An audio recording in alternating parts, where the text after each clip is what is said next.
Hello everyone!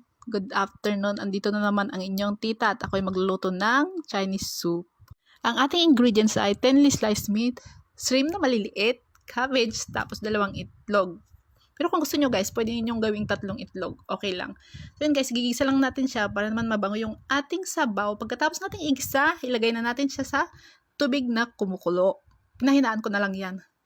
So yun, pagkakulo, lagay na natin yung ating 10 sliced meat at yung ating shrimp na maliliit. Binalatan ko na yan guys para hindi ako mahirapan mamaya sa pagkakain na. Kasi maliliit lang siya, so mahirap siyang tanggalan ng balat pag kakain na.